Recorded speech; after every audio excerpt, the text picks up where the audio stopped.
tavsiye eder. Sizler ve bizi bu ekran aracıyla öyle diyorlar, dinleyenler. Düşüşün ve parçalanmanın sebebini, bunu biraz dile getireceğiz. Düşüşler, parçalanmalar, kaybetmeler nasıl olur? Bunu dine biraz bağlayacağız. Yani dinin bize olan tavsiyesi ve nasihati ve insan psikolojisinde insanlar ne zaman kaybeder? İnsan, aile şirketi, dernekler, camiler, tarikatlar, devletler, bunlar ne zaman kaybetmeye başlar? İyi dinleyin. İnşallah doğru anlatmaya çalışır. Siz de kulağınızı iyi açın ve dinleyin. Bunlar hayatımızı ilgilendiren meseleler. Bugün gözümüzle görüp de ya bu insanlar niye düştü, bu şirketler niye kaybetti, bu dernekler niye çıktı, bu partiler niye gitti, bu devlet niye düştü? Biz bunları analiz etmek için bugün bu sohbeti yapacağız. Bildiğiniz gibi insan ya uçar ya düşer, ikisinden birisi. Yani ya tırmanırsın ya da inersin. Tırmanmanın da bir şartı var, yolu vardır. Düşmenin de bir sebebi vardır. İnsan merdivenlere basmadan tırmanmaz. İnsan tırmanıp da ulaştığı yere dikkat etmese bu sefer ya baş üstü düşer ya da merdiven aşağıya iner. İkisinde birisi. Yani tırmanmanın da bir yolu vardır, inmenin de bir yolu vardır. Evi birinci ve ikinci katta olan insanlar merdivenle çıkıyorlar, merdivenle iniyorlar. Hayat budur. Çıkma ve inme. Yani Allah Azze ve Celle bu dünyada sistem kurmuş, kanunlar vardır. Bu kanunlara dikkat eden bir hedefe ulaşır, bu kanunlara dikkat etmeyen hedefine ulaşmaz. Siz camiye gelen insanlar bugün bir niyetle evden çıktınız. Ben bugün camiye gideceğim, o camide namazımı kılacağım. Evden çıktınız, çarşıya gelen yani buraya gelen arabaya bindiniz ve buraya geldiniz. Peki tam tersi giden bir arabaya binseydiniz buraya gelebilir miydiniz? Gelemezdiniz. Gelmenin bir yolu vardır. Peki şimdi siz eve gideceksiniz. Eve giden arabaya binmeseniz nasıl eve gidersiniz? Gidemezsiniz. Yani bu şekilde ya gidersin doğru yolda hedefine ulaşırsın. Doğru yola gitmek istediğiniz zaman doğru aracı da kullanacaksın, gideceksin. Biz insanlar yükselmek için bir hedef bırakırız. Çalışır o hedefe ulaşırız. O hedefe ulaştıktan sonra sen kendine yeni bir hedef koymasan düşüşe başlarsın. Bir hedef kendine gösterdin, o hedefe ulaştın. O hedefte eğer durursan sen kaybedersin. Durmaman gerekir. Daha çıkman lazım. Fakat yok ben bu hedefte duracağım dediğin zaman sen eskidesin. Artık eksiye başlar. O zaman o hedefe kadar sen hep artıdaydın, ondan sonra sen eksiye başlarsın, aşağıya doğru inersin. Ama durmadığın zaman seni o borsadaki ok eğer sürekli yukarıya doğru gidiyorsa sen kazanıyorsun demektir. Mesela bir restoranda örnek verelim. Bunlar nasıl kaybeder? Restoran açan bir adam. Hedefi günde 10.000 kuruş para kazanmak. Çalıştı 10.000 kuruş para kazandı. Artık bir ay, 2 ay hep 10.000. 4. ay ve 5. ayda bu adam eğer yeni ürünleri getirmese, yeni parayı getirecek bir yolu bulmasa bu sefer artık 10.000 ona yetersiz. Peki bu 10.000'i nasıl yapacağım? Ya yeni bir hedef koyacaktır, fazla müşteri çekecek ya da başka bir şube açacak parası çoğalsın ya da bu sefer yanlış bir şey yapacaktır. Ama adam kendi aklına göre diyor ki hep ben artıdayım. Nasıl yapacak? İşçi sayısı azaltacak. Buna giriyorlar. Mesela birçok şirket bunu yapar. Diyor ki işçileri çıkaracağım. Ben 10 işçiye para vereceğim. 8 işçiye para vereceğim. İşçi başı 30.000 kuruş. 2 işçi çıkarsam 60. Demek ki ayda 60.000 kuruş para cebimde kalır. Kendine göre sözde artıdır. Fakat işin doğru tarafı nedir? Sen çok işi az insanlara yükledin. Bu insanlar artık kalitesiz çalışacak. Doğru dürüst çalışmayacaklar, yorulacaklar, yıpranacaklar. Bu sefer sen de onlara çok bindiğin için onlar da sana artık zarar vermeye başlayacak. Bir tarafta 2 elemanı çıkardın, sözde 60.000 kuruş kazanacaksın ama diğer tarafta 8 tane işçi sana zarar vermeye başlayacak. Dolayısıyla sen 60.000 kron kazandığını zannedersin. Yine sen eksiye düşersin. Fakat sen desen ki ya tamam 10.000 bana az, ben başka bir şube açarım. O zaman sen artıdasın, sen ileriye doğru gideceksin. Bizim camiler, bizim dernekler. Bir hedefimiz vardır. Hedef efendim 4 duvarı alacağız, şu kadar üyemiz olsun. Sen 4 duvarla ve o kendine belirlediğin üyelerle yetinsen sen eksidesin artık. Durmayacaksın, başka bir camiye gideceksin. Başka bir yere gideceksin, başka insanlara ulaşacaksın.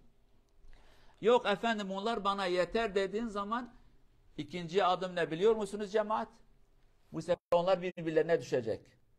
Artık birbirlerine karşı mücadele edecekler. Bu sadece benimki olsun, bu sadece benimki olsun. Şunu atacağım, bunu atacağım. Çünkü artık siz birbirlerinizle meşgul olacaksınız. Uğraşacaksınız. Ama sizin bir hedefiniz varsa o hedefe doğru adım attığınız zaman birbirlerinizi unutacaksınız. Aynı partiler gibi. Partinin bir hedefi vardır. O hedefe ulaştıktan sonra bu sefer yeni bir hedefi seçmese bu sefer birbirlerinin ayaklarını kaydırmaya çalışıyorlar. Ben tek başıma lider olacağım. Şu akrabam yanıma gelsin, bu adam gitsin. Onlar birbirleriyle uğraşıyorlar ve artık kaybediyorlar. Mesela partileri bir bakın. Bir süre sonra artık yıpranmaya başlamışlar. Çünkü yeni bir hedef yok. Yeni bir hedef seçmediler. Büyük şirketler ve küçük şirketler. Mesela bazen aile içi şirketler vardır. Bir süre sonra kardeşler düşman oluyor birbirlerine. Niye oluyorlar? Çünkü yeni bir hedef üretmediler. Kendilerine göre bir hedef vardı. O hedefe ulaştılar. O hedefe ulaştıktan sonra yeni bir hedefi getiremediler. Bir yenileme olmadı. Yenileme olmadıktan sonra ne yapıyorlar bunlar? Birbirlerine düşüyorlar bu sefer. Şirketin geliri artık bütün aileye yetmediği için artık ailedeki insanlar o diyor ki bana olsun, o diyor ki bana olsun. Aynı bazı dükkandaki 2 ortak, 3 ortak meselesi gibi. 2 ortak bir dükkan açıyorlar. Bir süre sonra birbirlerine karşı mücadele ediyorlar. Çünkü ikinci bir dükkan açacak akılları da yok ve de kapasiteleri yok. Kapasite ve akıl olmadığı için bu sefer diyor ki bu dükkan sadece benimki olsun. Halbuki akılları olursa ikinci bir dükkan da açarlar. Üçüncü bir dükkan da açarlar. Birbirleriyle uğraşmazlar. Ama akıl az olduğu için, yeni bir fikir, yeni bir gelişme olmadığı için bu sefer birbirleriyle mücadele ediyorlar. Yok efendim benimki olsun, yok seninki olsun. Bakın bakayım beraber 2 dükkan açan kaç insan vardır? Bir dükkanı açıyorlar. Bu dükkanı da kısa bir süre sonra biri diğerine devreder. Yani o kapasite yok, o akıl yok, idare edemiyorlar. Ama eğer sürekli yeni bir fikir, yeni bir görüş, yeni bir şey, efendim şunu yaparsak o zaman ileri giderler. Devletler. Mesela Peygamber Efendimiz sallallahu aleyhi ve sellem güzel bir hadisi vardı değerli cemaat. Diyor ki siz, yani İslam ümmeti ölmesin diye, sürekli diri olsun diye diyor ki siz ne zaman cihadı bırakırsanız, cihad demek illa savaşmak değil. Yani karşı tarafa fikrini götürmek demektir. Fikrini götüreceksin. Sen ne zaman cihadı bıraksan, yani mücadeleyi bırakırsan, fikrini söylemesen kimseye, evde oturursan, Peygamber o zaman inek ve ineğin kuyruk söylemiş. Bugün traktör ve çift sürmek anlamına gelir. Yani ne zaman diyor ki ineklerin kuyruğuna diyor siz sarılırsanız, çift sürerseniz, yani sizin bir hedefiniz yok artık. Bir düşünceniz yok. Sadece ayaklarının altındaki toprakla nasıl uğraşacağım, nasıl para getireceğim. Fikir yok, mücadele yok, bir hedef yok. O zaman siz kaybedersiniz diyor. O zaman ölmüş sayılırsınız. Mesela İslam tarihine bir bakın. Kaç tane büyük devlet gelmiş. Bu devletler en uzun süren devlet hangi devlettir? Birincisi Osmanlı, ikincisi Abbasi devleti. Belki aklınıza göre bunlar çok savaşçı, sadece savaşçı değildi. Hatta çok akıllı da değillerdi. Sürekli gözleri dışarıda olduğu için başka coğrafyaları açalım diye sürekli o şekilde hareket vardı, kan akışı vardı. Mesela doktorlar insanlara diyor ki sık sık kan verin.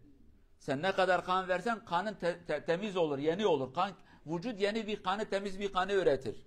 Fakat sen kanı vermesen o zaman belki zararı sana dokunur. Mesela Arapçada hacama dedikleri, doktora gider bu şişelerle biraz kan çekiyorlar. Yeni bir kan. Sen sürekli dışa doğru bir fikri götürürsen, mücadele edersen Sen sürekli yenisin ve dirisin. Ama ne zaman sen dışa doğru değil de içe yöneldiğin zaman o zaman sen kaybedersin. Bugün birçok cemaat, birçok tarikat, birçok dernek bu şekilde artık bir hedef üretemiyorlar. Artık belli insanlar bir yere gelmişler, tık atmışlar o yolu. Yeni fikirlere yol açmıyorlar. Diyorlar ki ben artık neysem benim. Benden sonra yeni bir adam, güzel düşünen, başka düşünen, benim bıraktığım taşın üzerine bir taş koyacak bir adam gelmesin dediğimiz için biz hep aynı yerde sayıyoruz. Halbuki sen bir taş koydun, ikinci taşı getirecek halin yok. Tamam, çekil bakayım. İkinci bir adam gelsin, koyduğun o taş üzerine bir taş daha koysun, iki tane taş olsun. Yani bir kat yaptın, başkası gelsin ikinci bir kat yapsın. Ama biz bir yere kadar gider, ondan sonra birbirlerimizle uğraşırız.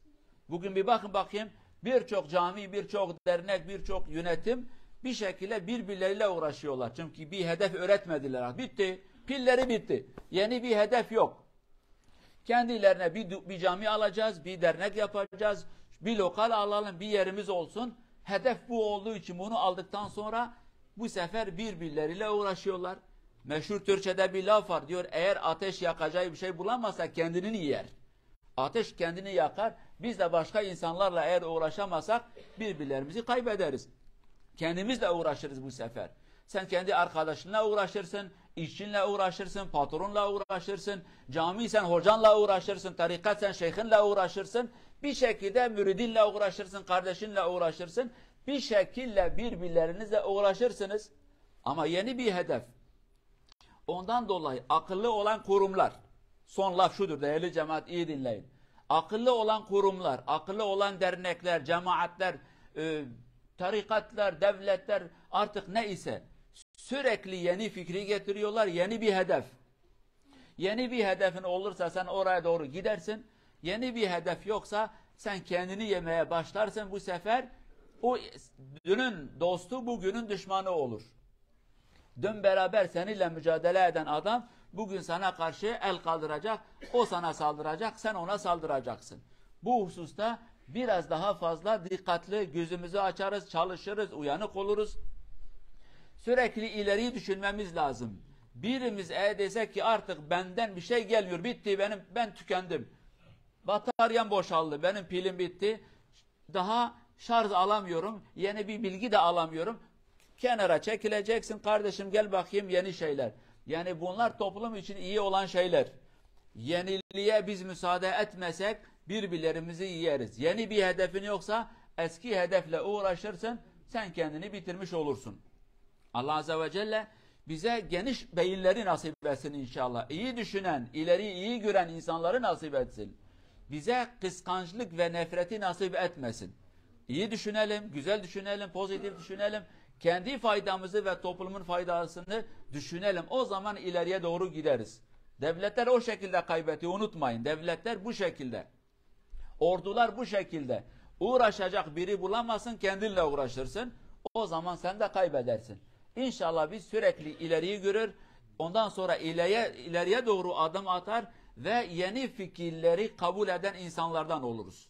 Allah Azze ve Celle cümlemizi hak yolunda yürüyen insanlardan eylesin. Vesselamu aleyküm ve rahmetullahi ve berekatuhu.